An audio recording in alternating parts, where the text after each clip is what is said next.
Hello, Rasham here and welcome back to some more Higurashi When They Cry. Now, just based on the number of achievements which are left, I think there's 2 chapters remaining.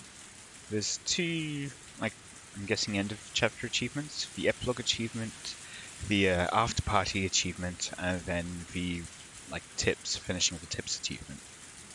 So, I think there's just 2 chapters left, so let's see how this goes. The body wasn't there. The police didn't arrest me because of that. But I didn't know whether to feel happy about it. Just like Sadako had said, I'd failed to kill her uncle. The body wasn't there, so I was forced to conclude as much, no matter what strange natural disaster, coincidence, or miracle it might have implied. In order to free Sadako, I became a demon, and this abnormal world was my reward. Yes, metaphorically, I had fallen into the demon world. But if that price had been exchanged for the life of Sadako's uncle, then that would have been fine. Since Sadako's uncle was still alive, still shackling her to him, I needed to become a demon once again. One more time. No, as many times as it took. I would kill that man over and over again until Sadako was liberated. I had already awoken. I looked at the clock to see it was early in the morning, at just about 5. It was already light outside.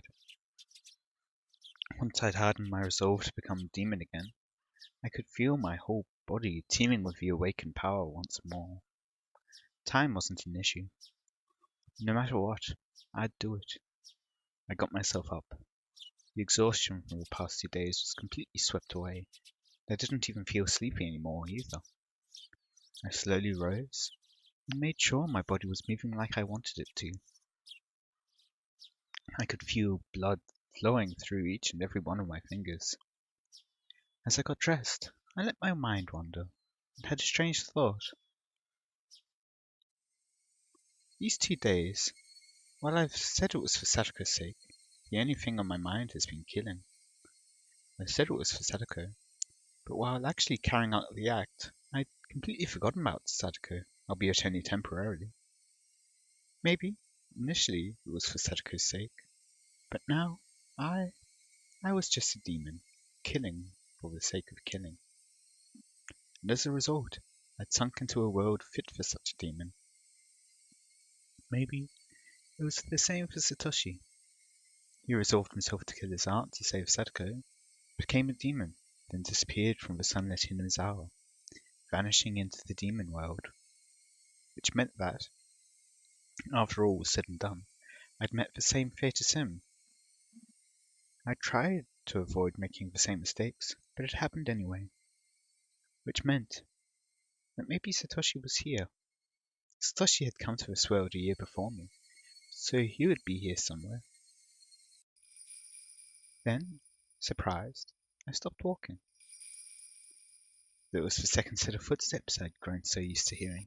お前、ひょっとして、サトシなのか? The empty, lifeless air wouldn't give me an answer.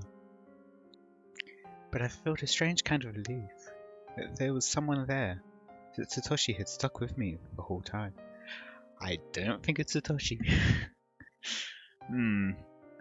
Also, strange how he's done like a complete 180 in his feelings. He certainly is going insane by this point. Let's go, Satoshi. Once more. This time we'll set Sadako free of the shore. I quietly slipped out of the house so my parents wouldn't notice. If they caught me now, when I'd been out way too late for 2 days now, they'd give me a really angry talking to. I didn't have the time to allow for that to happen. Today, I would put an end to it. If the dead body disappeared, then I didn't have to bury it. I could just burn it to ashes, and then take them with me, so I could kill him again every time he resurrected. I'd do it again. I'd kill him again. And this time, I'd set her free. Outside, the morning light was so beautiful, it's just I could believe. I went to the storage room to find weapons which I could kill him for sure. Blunt or not, it didn't matter to me. Right now, I didn't need to care whether somebody saw or if the police came. This world had gone crazy after all. A world where I'd shown up at the festival and had fun, even though I wasn't there. Even if the police arrested me, I'd probably end up going right back home as if nothing had happened. Both me and the other Keiichi, my brother. Even without me, he'd fit in. I could vanish from Hinamizawa without anyone noticing. So basically, I didn't care if I was mistakenly killed. Even if I died, Keiichi Maibara would remain. After all, this isn't the world I belong in. If I was going to be killed mistakenly for Sadako's sake, then that was just part of my duty as her Nini. And as those desperate thoughts became serious, the morning air felt more refreshing to me, strangely enough. Yeah, that is kind of strange. これは怖いな。こいつにするか。It was a hatchet for chopping thick firewood. Its hefty steel blade was sinister, almost as though it was a tool meant for killing people. I couldn't exactly take it out in public like that, so I wrapped it a little in some old newspaper and tossed it into the blank basket on my bike. 連日、悪い用事に使ってばかりで悪いな。今日も頼むぜ。俺の足。I apologized to my bike for some reason. For the past 3 days, I've only used it for dangerous things. I'd been riding this bike ever since I lived in my old town. I could walk most places I wanted to, so I hadn't used it all that much. My mum had bought it for me when I entered cram school, thinking it would be a convenient way to get to the station since it was far away. So I'd always used it to get back and forth from cram school. I'd only ever put textbooks and class materials in the front basket too. I'd never tried to put a hatchet that I'd be using to kill someone in there here. When I came to Hinamizawa, life finally felt fun. I met the best friends ever, had some of the greatest times ever. Those times might have been shattered now, but it was my greatest wish that I could get them back, even if I had to risk my life to do it. That's how fun those times had been. I killed someone. Fun times! Oh, great. Now I was at it again, needing to kill someone. Murder was a crime. I didn't believe that people should ever think murder was okay. But, still. The times I'd had were enjoyable enough for me to commit such a crime. My friends were irreplaceable, and the time spent with them a treasure. Hanging out, laughing, sometimes tricking each other, but always in a friendly way. Yeah, just friendly murder, guys. It's alright. I didn't fear committing any crime, as long as it was for the sake of taking back those times which gave my heart so much pleasure. Yes, this was the value I decided to uphold. It wasn't something I'd learned from a school teacher. It was a noble path that I chose for myself. I thought back to when I first came to Hinamizawa. About how on the very first day, Sadako had welcomed me by a black border racer with a rock in it. Fun times! That welcome really surprised the heck out of me. She would laugh, get angry, cry. She was never boring. She was obviously the most childlike among us, but she was actually lively, full of vim and vigour, and good at meddling in other people's business. That went from me on Renner and Rika-chan too. Wasn't Sadako the one at the centre of everyone's laughing and banter? Sadako would try to look cool. Then Mion would make fun of her endlessly. Then Sadako would cry, which would put Renner in a state of ecstasy. Rika-chan would be greatly delighted. and I happened to get mixed up in it. We would always fool around like that. It was lonely when someone wasn't around, but if I had to name one for whom it was the worst, it would have been Sadako. Her smile was everyone's smile. Yeah, weren't they mentioning that they kind of started the club to get Sadako away from her uncle as much as possible? Ever since she stopped smiling, so did the rest of us. And for the rest of us, not smiling was the same as dying. It's a bit of a jump there, Keiichi. Okay. It was just like when I was silently going to cram school every day, just to maintain my unchanging test scores. So basically, we were nothing when she wasn't smiling. She was full of hot hair, but she was our princess, cute and unhateable. In that case, I was a knight, searching for the dragon's castle in order to win her smile back. ナイトなら武器は剣だろ。通販デッドのかっこいいやつ。Oh dear. 錆びた肉厚のナタで挑むナイトは、多分古今東西俺一人だな。Then I saw an old woman in the edge of a field waving to me. おや？ケイチ君かい。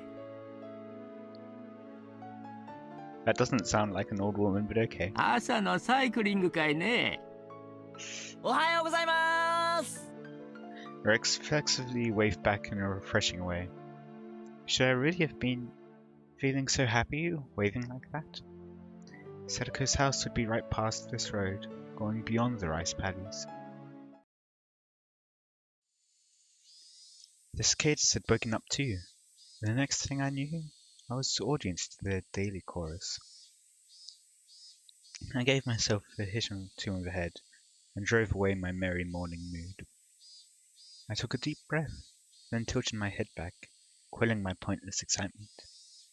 The body wasn't there. Its absence even meant my killing him had been an illusion, or that I had killed him and he'd risen from the dead. If I was at the festival, then maybe I should have considered it an illusion. The coach probably thought that way, which is why he treated me like a lunatic. But it being an illusion was just impossible. I'd killed him without a doubt. Without a doubt. If that had been an illusion, that would make all the cinema's hour I was in right now an illusion. If that was the case, then here's how it would end up. I was actually in a vegetative state due to a traffic accident, and I was currently dreaming in a hospital bed about how great it would be to spend time with friends in rice paddies like these. That was a terrifying thought, though. If this wasn't an illusion, then the only possible answer was that he resurrected. It would make him a literal monster. I mean, no. He's once again jumping to conclusions saying that it's the only possibilities. Here's one possibility. Sadako's been traumatized by her uncle, and so she's seeing an illusion of her uncle and everything that... well, everything. But if he was such a monster, then I was no less of a monster myself. I didn't hesitate to kill someone, and I could even manipulate curses. Once again. Takano-san had died probably because I'd cursed her, and not at all because of her own intentions, plans, and she's so totally dead right now. Yeah. Or maybe that was a little much. Coach and Oishi-san died too, like I'd cursed them to yesterday, then I'd believe it. I set my bicycle aside and went to take a look. His motorbike wasn't here. Of course it wasn't. I sent it down to hell that night, throwing it into the Onagafuchi swamp. Or maybe, just like how the corpse wasn't here, maybe the motorbike didn't get thrown into the swamp either? The fact his bike wasn't here Might have been because he'd gone to town and hadn't come back, not necessarily because I'd thrown us into the swamp. If her uncle wasn't around, then that was convenient on its own. And I would just show myself in, wait for him to return, sharpening my hatchet. If he was there, forgotten sensations came back to my gut.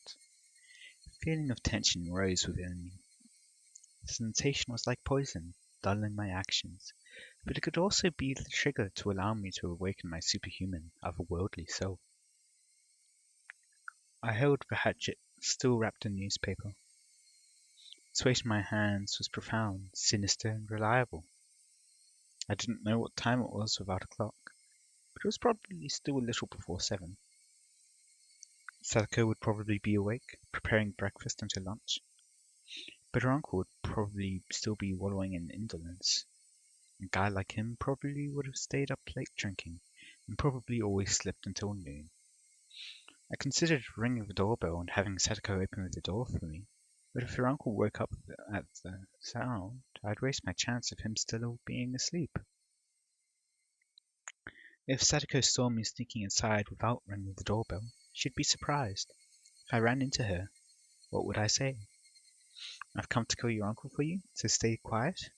No, I couldn't do that. That would be like making Sadako responsible for his death. Be quiet and go wait outside. Maybe that would do it. How would Sadako react to that? She'd probably try and get me to give up on killing him. I would have to lie somehow to get her to go outside. Sadako didn't need to know that a murder was going to occur in this house. I couldn't quite think of a good lie to tell her, but I couldn't do much just standing around like this. I made up my mind and grabbed the doorknob, then slowly turned it and pulled. It wasn't locked. The gap between the door and the wall steadily grew larger.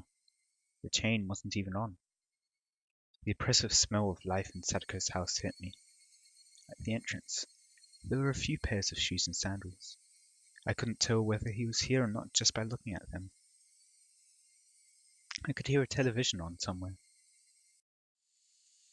The television was in the messy dining room. There was food scattered about the table, giving an impression decidedly different from a happy family's mealtime.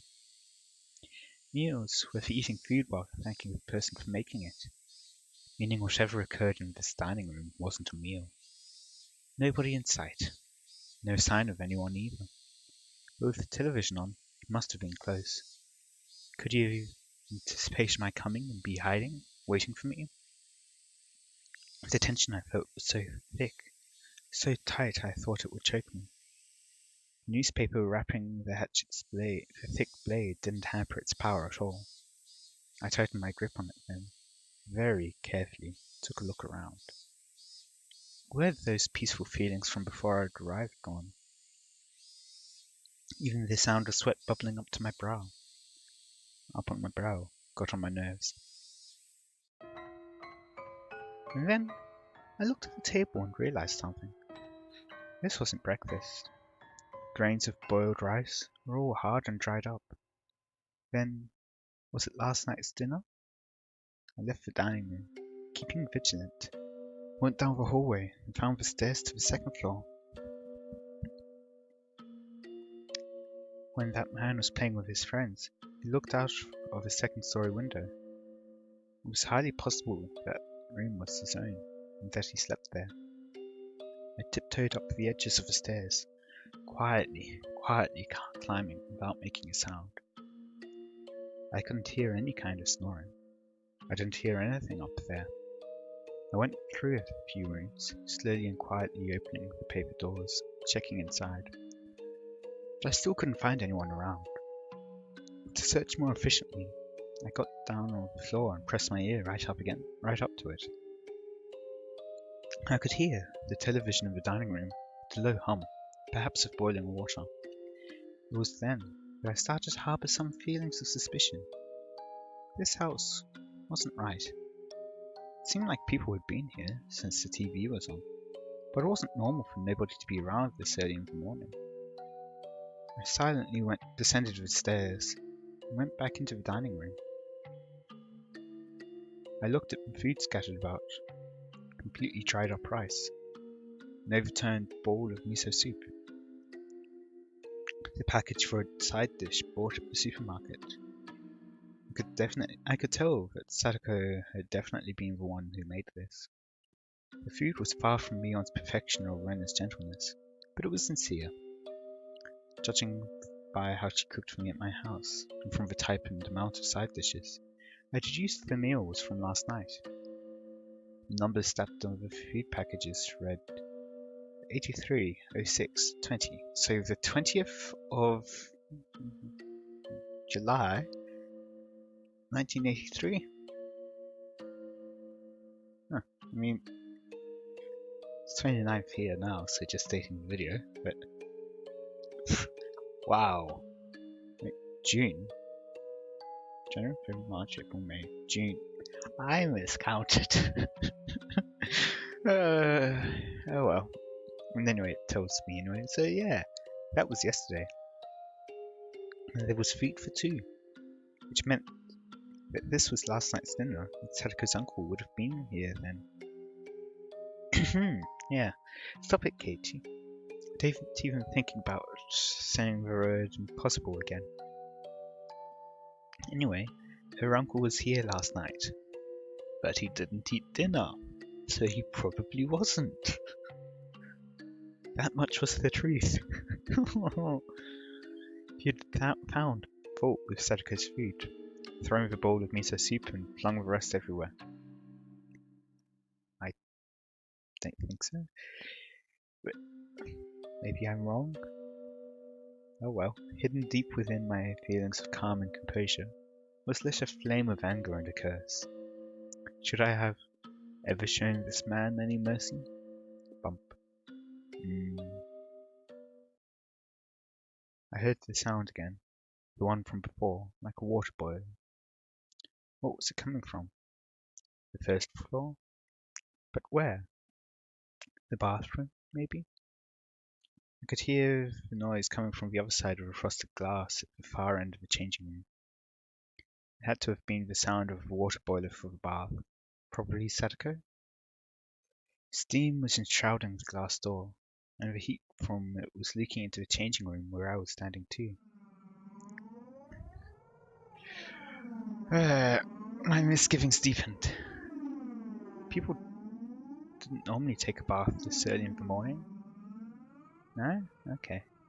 If one did, then it would mean that in this house, time had been stopped ever since some moment last night. Whistle, whistle, whistle. Was it being... Oh. Was it being reheated? Probably the whistle of a water boiler. The water boiler in the bathroom had been active this whole time. I checked in a clothing basket and saw Sadako's familiar uniform stuffed in it. The uniform had stains and dry rice stuck to it. Certainly not something she could wear today. It was probably from the miso soup at the dinner table yesterday.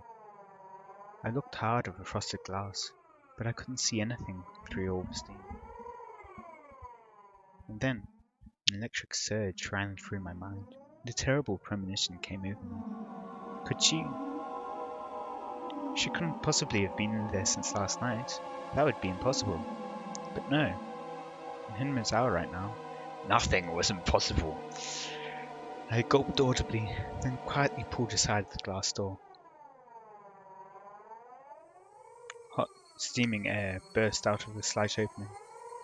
The fan wasn't on in the changing room, so it went completely white with the steam. Just as the hot vapor poured into the changing room, cooler air also flowed into the room with the bath. And I just heard, due to being hit by that air, a very weak moan. That was all I needed to know who it was. Sadako. Sadako!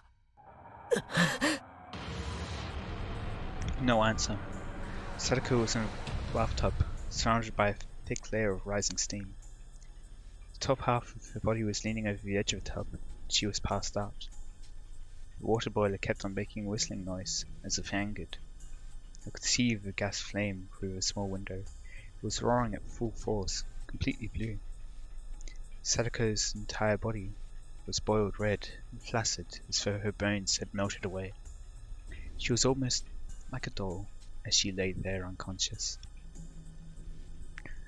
I wasn't sure how many seconds passed as I stared in complete bafflement. I came back to my senses and promptly shut off the boiler. Then, I dragged Sadako's small body out of a bathtub. The water in it was as hot as the water in public baths. Was she in this boiling water for the entire night? She'll die, she'll die! Sadako's body was lighter than I'd expected as I laid her on the floor and wrapped her in a towel. I went back to the bathroom and opened up the vent, creating a path for a cool breeze to come through. Upon the breeze hitting her, Satoko moaned again. 大丈夫かサトコ So she's not dead yet, okay. 俺だケイチだわかるか聞こえるか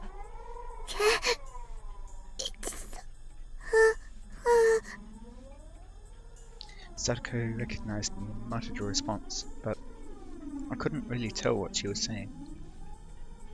Her eyes were muddy and unfocused. I could tell she wasn't completely conscious. Upon closer inspection, her limbs and waist were twitching slightly. This was way worse than normal overheating. This is dangerous. Didn't they call this heat stroke? Think. What would the teacher do if a girl passed out in the middle of summer during a marathon in gym class or something? Turned the water faucet in the kitchen all the way on and soaked a towel in it. I then took the cold towel and pressed it to Sadako's forehead. Sadako reacted harshly to the coldness and let out a muffled voice. For burns, right, we'd soak the burn spot under running water. Then, could I run cold water in the shower and cool her off like that? No. If it was that sudden, it wouldn't be good for her heart, and she'd go into shock. I think I'd read that once before. This was about as much nursing as I could possibly give her. Anything more than this would be too much for the likes of an amateur. 大丈夫かサトコもう大丈夫だからな必ず俺がニーニーが助けてやるからな5039 5040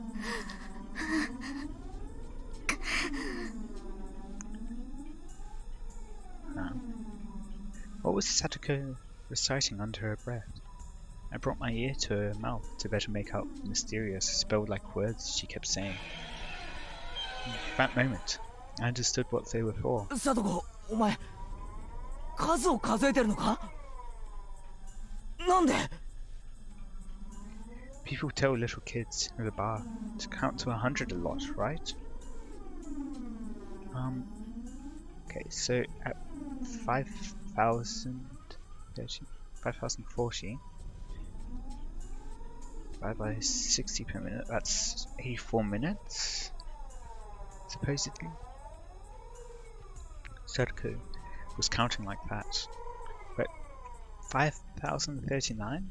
バカ野郎お前の家の風呂はいくつ数える決まりになってんだよ 10,000?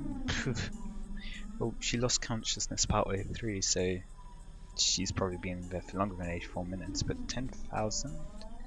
That would be, nearly 3 hours.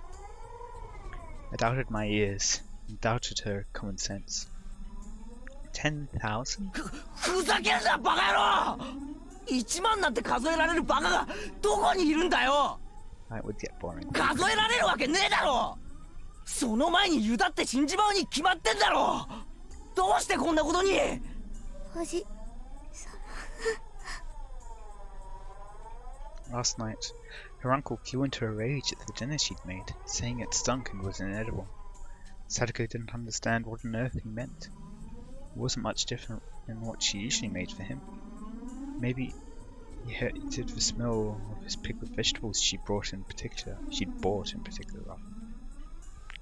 Her uncle then decided that the stink was originating from Sadako and shouted at her that she never ever took baths. And then He put Sadako in boiling water and told her not to come out until she counted 2. So pleasant. 殺してやる